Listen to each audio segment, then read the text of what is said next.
Hello everyone, Anant academy of mathematics Gurugram में आप सभी का स्वागत है। आज हम करेंगे एक्सरसाइज 4.5 जो कि गोस्ट टेस्ट से रिलेटेड है। इसका प्रूफ और एग्जांपल मैं इससे पहले वाली वीडियो में मैं करा चुका हूं। अब मैं 4.5 सॉल्व कराऊंगा, लेकिन मैं आप सभी से एक बात कहूँगा, आप इस चीज़ का घमंड ना करें कि आपने एग्जाम्पल कर लिए हैं और प्रूफ समझ लिया है, आप हर क्वेश्चन को सोल्व कर दोगे। क्योंकि गोस्ट टेस्ट के अंदर एक नई चीज़ ऐसी है, अगर आपको उसकी सीरीज नहीं पता है सोल्व करने वाली, तो आपसे क्वेश्चन सोल्व नहीं होगा। इसीलिए आप मेन क्वेश्चन ना करने के बजाय ये जो 9 क्वेश्चन एक्सरसाइज के अंदर इनको भी करें और हर प्रकार की सीरीज का ध्यान रखें कि किस वाले क्वेश्चन में किस तरीके की सीरीज का यूज हुआ है। तो मैं आपसे यही कहूँगा कि आप हर क्वेश्चन को ध्यान से करें, बजाय इसके कि एग्जाम्पल कर लिए, थ्योरम कर लिए और मेन के यू वाले कर लिए। फिर पता चला कि एक क्वेश्चन ऐसा एग्जाम में आ गया जिसकी सीरीज आपसे नहीं बनी। वो an/n+1 तक तो आप पहुंच जाओगे, लेकिन उसके बाद अगर आपको बाइनोमियल एक्सपेंशन का नहीं पता चला कि किस टाइप का यूज हो रहा है या सीरीज किस टाइप की यूज हो रही है, तो आपका क्वेश्चन वहीं अटक जाएगा, आप कुछ नहीं कर पाओगे। ठीक है, अब इसके क्वेश्चन को समझिए और फीडबैक दीजिए कि आपको समझ आया कि नहीं आया। कोई भी डाउट आए तो वो मुझे कमेंट में बता देना। एक स्पेशल वीडियो मैं इस चैप्टर की बना दूंगा जिसमें डाउट और इम्पोर्टेंट क्वेश्चन होंगे।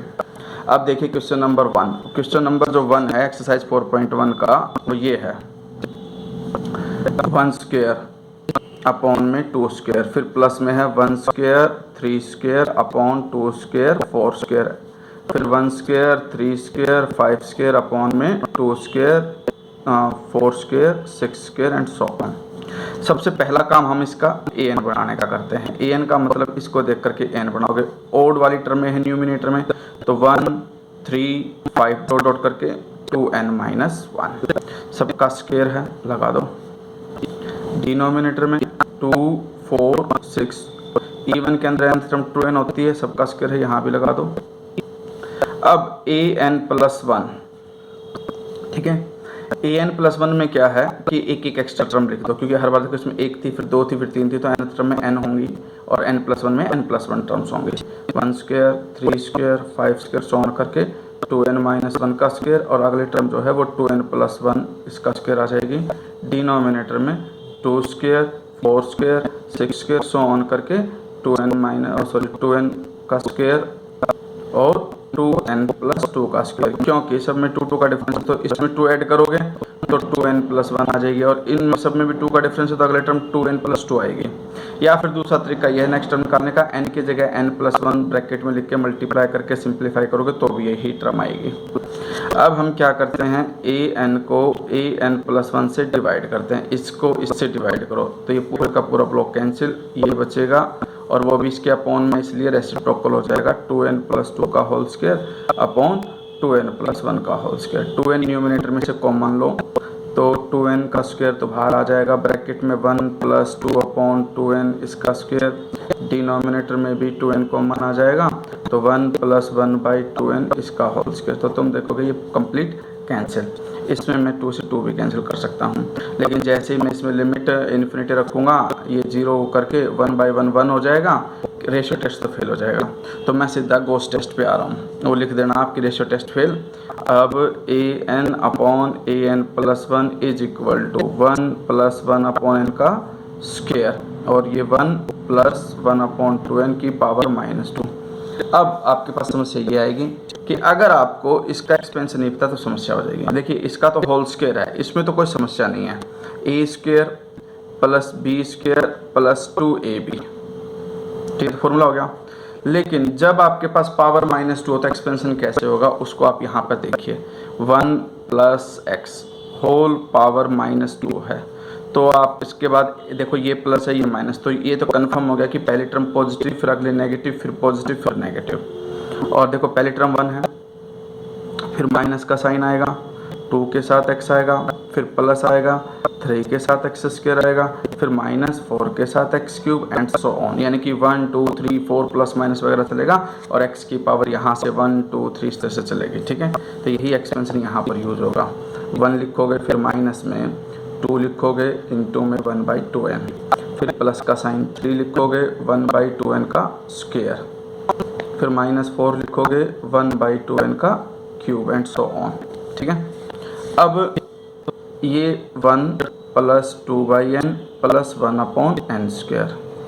इधर ये 1 2 से 2 कैंसिल हो जाएगा, 1 माइनस 1/n प्लस 3/4n²। आगे की टर्म में लिखने की कोई ज़रूरत नहीं है। अब इनको इस तरीके से मल्टीप्लाई करो कि सिर्फ 1/n वाली टर्म ही बचे, बाकी सबको हम एक साथ अलग से लिखेंगे। 1 माइनस 1/n, पहले 1 से इसको मल्टीप्लाई किया फिर इससे किया, आगे मत करो क्योंकि उसमें n का स्क्वायर है। फिर 2/n से इसको करो, 2/n ही आएगा, इसको करोगे n² आ जाएगा। वो सारी टर्म लिखने के बजाय आप ऑर्डर 1/n की पावर 1 प्लस डेल्टा लिख दो, जहाँ पर डेल्टा ग्रेटर देन 0। इसका मतलब है कि ये जो है ये सारी उन टर्म्स को कंटेन करेगा जिनमें n की पावर 1 से ज़्यादा है। अब इसको सिंप्लीफाई करो, एलसीएम लिख करके 2 माइनस 1 1 होता है, तो ये तो 1 plus 1/n plus order 1/n की पावर 1 प्लस डेल्टा। ठीक है, तो यहाँ पर इसको जब मैं कंपेयर करूँगा 1 plus λ/n plus order 1/n की पावर 1 प्लस डेल्टा, तो जो ये लैम्डा आएगा ये इस 1 के इक्वल होगा, क्योंकि कंपैरिजन करोगे तो 1/n is equal to λ/n, तो लैम्डा की वैल्यू क्या आ गई, 1 आ गई। और जब आपके पास लैम्डा की वैल्यू 1 आ जाती है तो गोस टेस्ट आपका डाइवर्ज हो जाता है, क्योंकि ये जब लैम्डा ग्रेटर देन 1 होता है तभी कन्वर्जेंट होता है, अदरवाइज डाइवर्ज होता है। ठीक है, तो here lambda is equal to 1, therefore by Gauss test series is divergent, ये लिख देना। अब जहाँ ज़रूरत होगी वहीं पर मैं आपको कराऊंगा, बाकी सॉल्यूशन से देखो एक एक question. Discuss the convergence of the series, ये सीरीज दे दी आपको, तो सिंपल सी बात है, सबसे पहला काम क्या होगा, आपको nth टर्म बनानी। तो इसमें जो 1 है उसको तो पहले आप नेगलेक्ट करो, क्योंकि देखो यहाँ पे इस ब्रैकेट में 1 टर्म है, फिर 2 है, फिर 3 है, तो इसलिए इसका कोई काम नहीं, इसको हटा दो। और 2 2 4 2 4 6 आपको पता है nth टर्म में 2n आएगा। नीचे 3 3 5 3 5 7 है। ध्यान रखना जब कभी भी ऑड टर्म 3 से शुरू हो तो nth टर्म 2n+1 बनेगी, और अगर 1 से स्टार्ट होती है ऑड टर्म तो 2n-1 होगी, लेकिन यहाँ पर 3 से शुरू है इसीलिए 2n+1 आई। अब an+1 सीधी सी है, इन सब में 2 का डिफरेंस, तो अगले टर्म 2n+2 और इसमें भी 2n+3, ये कंडीशन आ जाएगी आपके पास। an+1 आ गए आपके पास। अब हम क्या करेंगे, an को an+1 से डिवाइड करेंगे तो यहाँ तक की टर्म में कट जाएगी, ये 2 टर्म में बचेगी, लेकिन इसका रेसिप्रोकल क्योंकि an के अपॉन में ये था, ये कंडीशन आ गई। उसके बाद 2n ऊपर से कॉमन लिया, 2n नीचे से कॉमन लिया, उनकी पावर p आके वो तो कैंसिल हो जाएंगी। यहाँ पर 1 प्लस 3/2n, यहाँ पर 1 प्लस 2/n बचेगा। अब ये रेशियो टेस्ट हो जाएगा फेल, क्योंकि इसके अंदर ये भी 0 ये भी 0, 1/1 जो है 1 आएगा लिमिट इन्फिनिटी पे। और आपके पास ये रेशियो टेस्ट फेल होने के बाद हम क्या करेंगे, गोस टेस्ट का यूज़ करेंगे। 1 प्लस 3/2n की होल पावर p है, 1 प्लस 1/n की पावर -p है। इसका एक्सपेंशन मैं इससे पहले वाली वीडियो में एग्जाम्पल कराते समय बता चुका था। इसमें तो इस तरह से चलेगा कि 1 लिखोगे, प्लस में p लिखोगे और ये टर्म एज इट इज़, फिर प्लस में p into p -1/2 factorial 3/2n का स्क्वायर एंड सो ऑन। जबकि माइनस वाले केस में प्लस माइनस होता चलेगा, और -p होने की वजह से पहली टर्म p होगी तो अगली p इंटू p+1। देखो डिफरेंस समझ लेना, जब पावर पॉजिटिव होती है तो p, फिर अगले term p into p-1/2 factorial होगा, और जब पावर माइनस होती है तो p और p इंटू p+1 का यूज करोगे एक्सपेंशन में, और ये दोनों पॉजिटिव इसलिए सारी टर्में पॉजिटिव आएंगी। ये टर्म पॉजिटिव और नेगेटिव इसलिए प्लस माइनस इस तरह से होकर के चलेगा। फिर वही है, टर्म बाय टर्म मल्टीप्लाई कर दो, 1 को 1 से करोगे, 1 को इससे करोगे, इसमें छोड़ देना क्योंकि इसमें पावर ज़्यादा है। फिर इसको सिर्फ इससे करोगे, इन दोनों को कलेक्ट करके लिख देना, बाकी सारी टर्मों को ऑर्डर करके लिख देना। एलसीएम ले करके आपके पास यहाँ पर जो आएगा, देखो ये 3/2 है, -1, 3/2 -1 1/2 होता है, तो 1/2p तो न्यूमिनेटर में आ जाएगा, अपॉन में n, यानी कि लैम्डा की वैल्यू ये आ जाएगी p/2। अब अगर ये ग्रेटर देन 1 है, यानी कि p अगर ग्रेटर देन 2 है तो कन्वर्जेंट, और अगर p/2 less than equal to 1 है तो डाइवर्जेंट। तो ये केस हो गया। ठीक है, अब इसमें आता है एग्जाम्पल 3। देखिए एग्जाम्पल 3 में x का यूज़ आ गया, तो इस वाले केस में क्या करोगे, an तो सिंपल है इसका, an बनाओगे 1 3 5, यानी कि 1 3 5 सॉन करके 2n-1, नीचे even है तो 2 4 6 2n। अब an+1 का मतलब इनसे आगे वाली टर्म में लिख दो भाई, 2n-1 से नेक्स्ट टर्म 2n+1 बनेगी 2 ऐड करने पे, और इसकी 2n+2 बनेगी और x की n+1। अब डिवाइड करूँगा, ये तो सारा कट जाएगा, ये टर्में बचेंगी, यानी कि 2n+2 अपॉन में 2n+1 और 1/x बचेगा। उसके अंदर भी आप क्या करोगे, कॉमन लोगे, कॉमन लेने के बाद 2n न्यूमिनेटर से कॉमन लिया, डिनोमिनेटर से कॉमन लिया, वो तो कट जाएंगे, ये कंडीशन बचेगी। इसमें इन्फिनिटी रखोगे तो ये 1/x आएगा, क्योंकि ये भी 0 ये भी 0, 1 आया, 1/x। और डी एलम्बर्ट्स रेशियो टेस्ट क्या कहता है कि अगर 1/x ग्रेटर देन 1 है, यानी कि x लेस देन 1, रेसिप्रोकल करोगे तो x लेस देन 1 आ जाएगा, तो ये आएगा कन्वर्जेंट। और अगर x ग्रेटर देन 1 हो जाता है तो डाइवर्जेंट हो जाएगा।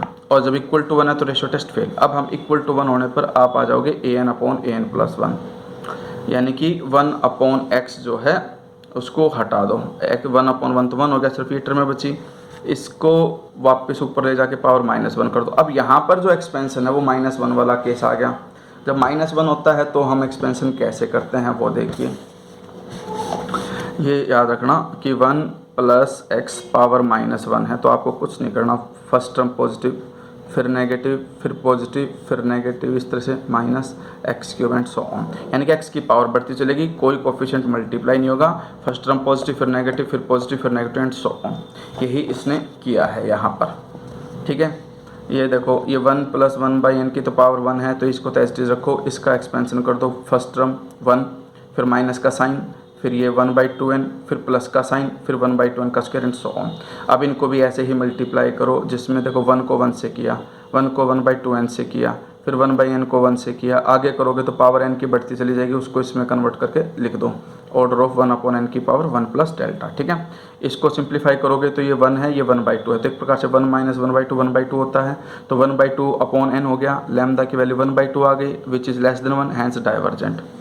अब ये देखो एग्जांपल, ये क्वेश्चन नंबर जो 4 है उसमें क्या है, अल्फ़ा है, 1 + अल्फ़ा है, 1 + अल्फ़ा, 2 + अल्फ़ा, तो सिंपल सी बात है, देखो यहाँ 0 ऐड हो रहा है, फिर 1 ऐड हो रहा है, फिर 2 तक गए आप, तो इसका मतलब ये है कि आपके पास जो टर्म आएगी, अगर हम 0 से स्टार्ट करते हैं तो n-1, लेकिन ये क्या है कि इसमें एक टर्म है, ये भी अपने आप में एक ही टर्म है, इसलिए हम फर्स्ट टर्म को रिजेक्ट करेंगे, नेगलेक्टिंग फर्स्ट टर्म कर दोगे। अब यहाँ से शुरू करोगे तो देखो फर्स्ट टर्म में 1 ऐड हो रहा है, सेकंड टर्म में 1 और 2, तो थर्ड टर्म में 3, तो nth टर्म में n + अल्फ़ा तक जाओगे, सेम चीज़ नीचे बीटा के साथ हो जाएगी, यानी कि आपके पास क्या होगा, 1 + अल्फ़ा, 2 + अल्फ़ा, n + अल्फ़ा, फिर नीचे भी वही होगा, फिर n+1 में एक एक एक्स्ट्रा टर्म लिख दो, n+1 + अल्फ़ा और n+1 + बीटा।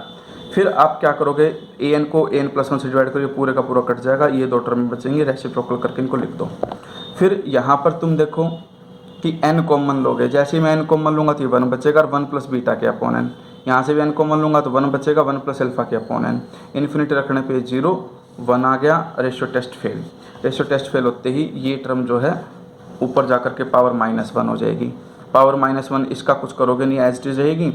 ये देखो 1 प्लस ये पूरे का पूरा एक x मान करके चलो, और पावर -1, तो एक्सपेंशन कैसे होगा, first term as it is, फिर माइनस का साइन, ये एज इट इज, फिर प्लस का साइन, इसका स्क्वायर, वो लिखने की जरूरत नहीं है।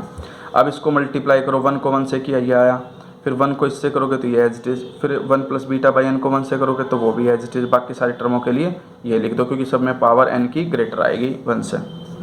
अब इसको सिंप्लीफाई करके एलसीएम ले करके जो कटता है काट दो, आपके पास जो है ये बचेगा 1 + β/n, क्योंकि बीटा पॉजिटिव है, अल्फ़ा नेगेटिव है, 1 से तो 1 कट जाएगा, बीटा - अल्फ़ा/n, ये लैम्डा की वैल्यू आ गई।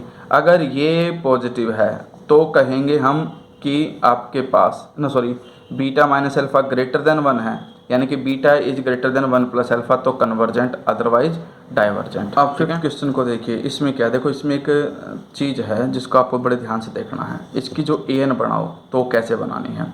इसमें फर्स्ट टर्म को तो नेगलेक्ट कर देना, ठीक है, यहाँ पे 2 टर्मों का प्रोडक्ट है, फिर यहाँ पे 4 टर्मों का प्रोडक्ट है, इस तरह से 2 टर्म इंक्रीज हो रही हैं।